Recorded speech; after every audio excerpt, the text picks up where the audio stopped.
Joe Rogan. Whoever's helping her, whoever's coaching her, whoever's the puppet master running the strings. Yeah. You know. We should all call the campaign and say they're from Erie County, Pennsylvania, and won't vote for her unless she goes left. No, you should call her and say you're from Erie County, Pennsylvania, and say if she doesn't do NATO, you're not voting for her, and just hang up. Just do that. That's me. That's my take. If Kamala Harris doesn't do NATO like Brandon did NATO, I'm not voting for her. As a matter of fact, even if she does do NATO, I'm still not voting for her. Why? Because I'm voting for Joseph Robinette Biden, okay? The real president, the current president. It's really fucked up what they did to him. I was one of the 14 million voters, okay? That's right. I'm saying it. An amazing job. She did a great job. They did an amazing job from the moment Biden drops out, forcing Biden to drop out. Right, whatever they're doing, whoever's writing those speeches, getting her to deliver them, coaching her, she's nailing it. She nailed that one speech. She's like, "Say it to my face." Oh yeah, everybody's cheering. Yeah, she nailed it, dude. And then also, remember the New York Times did a study after 2020 that determined real undecided voters were a myth. Almost everyone they studied already had selected their vote early. The reason they were undecided is they were undecided why they are voting for that person. So they work backwards to justify it later using what the candidates do/say. And last night, to me, when I was like, oh my God, this is jujitsu, where she was like, if you go to his rallies, his crowds are boring, they're tired, they all leave her. My crowds are the best crowds. I have the #1 crowd. He couldn't help himself. And she got him. She baited him on that. She walked him right into it. 100%. 100%. See, the difference in that debate was not a difference in like who's going to have better policies, who's going to be better for the country. The difference in the debate, in my opinion, was who was better prepared. She was way better prepared. Yeah, dude, Trump totally has better policies. I love when people just say this because like Kamala Harris objectively policyless, but it's not like Trump has any fucking policies either. What is this fucking idiotic double standard that every smart thinker always posts about? Like, they're always chirping about this shit. Yeah. And even when it came to answering tough questions, instead of answering, she would just say things that she believes. Yeah, sure. And they sounded real good. Yeah, that's the soundbite. That's called being a savvy politician. It's also called being someone who's working with a team versus someone who's like, they said Trump, that deal was the best deal. They've never seen a deal like this before. They said, how did you put that deal together? People say that was just brilliant. Yeah, I know. He's like, he's not working with a team that's like, I mean, I know he's doing like mock debates. I know he did one with, I think he did one with Tulsi Gabbard, but someone needs to like tell him, like, you've got these tiny little windows and you should have all the words ready for those windows. He started there should be no repeating things. Hard to believe? It's kind of hard to believe, but the bottom line is that 4% in the average of polls, 4% of voters say that they are undecided. That is just half the level that we saw in 2020, well less than the 10% we saw at this point in 2016. So the bottom line is, in this particular election, Kamala Harris and Donald Trump are focusing their attention on this tiny, tiny sliver, much lower than we're used to. In fact, it's the lowest level of undecideds that we've seen in polling at this point this entire 21st century. You know what? That is not surprising at all, that number is so low. But within the margin of error, all the polls that you've been looking at, that number is extremely significant. Exactly. It can make all the difference in the world. Right? So what do these undecideds care about? What are their big issues? What are their top? Let me guess. They want tax cuts. They want deregulation. They want more war. They want NATO. They want to kill immigrants. And if Kamala Harris doesn't secure all 5 of these at the same time, these undecideds will vote for the Republican Party, except they will vote for the Republican Party even after Kamala Harris makes a pledge to do all 5 of those things that they want. So let's see. Top issues. Well, perhaps not surprisingly, 30% say the economy, inflation. That's number one. But number two, they actually don't have a top issue. 28% say there is no top issue, which perhaps isn't so surprising given that they're probably not as tuned into politics. They might care more about the characteristics of the candidates themselves rather than the issues that they represent. But I think that you get this. I love that American media totally looks at like the absolute dumbest people in society and consistently props them up as like the only people that matter in the conversation. It's great. I think we are actively positioning people to be even dumber and dumber. Large chunk of undecideds, right, or the large chunk within the undecideds who say there's no top issue, that of course makes it difficult for the campaigns to go after him, because what exactly are you going to talk about to the folks who say, wait a minute, we don't have a top issue? Right. That's a hard thing, but obviously the economy, that is the issue that seems to be across all. So there are a lot of people, we just sort of mentioned this, that don't really understand how anyone could be undecided at this point in the election cycle and with this particular election. So what's the deal? What's the deal? Well, I think this might sort of get at it. 2024 is the most important election of my life. 72% of Trump backers say it is, 70% of Harris backers say it is, but just 24% of undecideds say it is. So the bottom line is they don't actually think there's that much on the line going on here, and that is, I think, part of the reason why they're willing to stay back and just say, you know what, I don't really necessarily like either of these folks. I don't think this is the most important election, so you know what, I'm going to continue to be undecided. Of course, there's just 4% of them, but that 4%... Okay, I take it back. They're actually brilliant.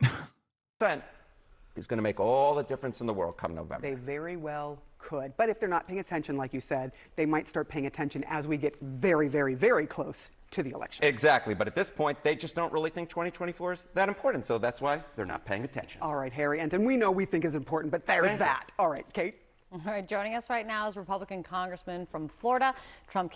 Remember, the average undecided in focus groups usually holds two views that counter each other easily. Yeah, exactly. They literally in the same breath will say, I love immigrants. I work with immigrants every day. They're wonderful and they help the economy. And then they'll be like, we have to deport every single one of them. And not a single one of them will ever turn around and be like, is this inherently contradicting? They will not. They will never question it. And because of the way that American society, American exceptionalism, and American individualism works, those unique snowflakes are truly brilliant, and you have to treat them as though they are truly brilliant and not like what you just said is the dumbest thing I've ever heard. Ryan Ruth is that man, okay? Seemingly he made up his mind at the end, but if you look at his like political opinions over the course of many, many years as we did, you will realize what it looks like in the mind of an average undecided swing voter, okay? Make no mistake, I'm not saying like, oh, dude, you're like, I don't know if they're conflating undecided voters with unconvinced voters. Okay. I suspect that there's a little bit of that going on in a lot of these instances, because the idea of like undecided is basically like, I could vote for Trump or I could vote for Kamala. I'm undecided. When in fact, many people are not conflicted between the two, even though if you ask the New York Times, they only care about people who are conflicted between the two, which is very frustrating because most people aren't like that. Okay. It's actually people that are deciding between voting or sitting on the couch. Yeah. Ryan Ruth was undecided between voting for Kamala Harris or shooting Donald Trump. Campaign surrogate Byron Donalds. Congressman, it's good to see you. Thank you for coming in. Bouncing off the conversation that Harry and Sarah were just having, how undecided do you think the diminishing number of undecided voters really are this election at this point? I believe there's somewhat. I also have a firm commitment. I have a genuine belief that like every undecided voter is just a Republican voter. I believe that. Like, because if you look at a guy like Donald Trump and you're like, I'm undecided about, I want to go out and vote, but I don't know. Let me hear out this Trump guy. Like, yeah, you're probably a Trump guy. Aren't you undecided? No, dude. What the fuck? I should probably say I'm undecided. Maybe then the New York Times will interview me so I can talk about Israel, and then they'll definitely not put that in the article. No, I'm not undecided. I'm riding in Biden, baby. I'm riding in motherfucking Biden. Dude, at this point, please, dude, if you were a former Trump voter and you're claiming to be undecided, what the fuck do you need to hear? How many former Trump voters who are still currently undecided exist? Get the fuck out of here, dude. No, they're voting for Donald Trump, but they're still like kind of embarrassed about it. Okay, that's it. Suck my dick. If you claim to be undecided between Kamala and Trump at this point, and you're a lifelong Republican voter and you voted for Trump twice, you're gonna fucking vote for Trump. Like, what are we doing?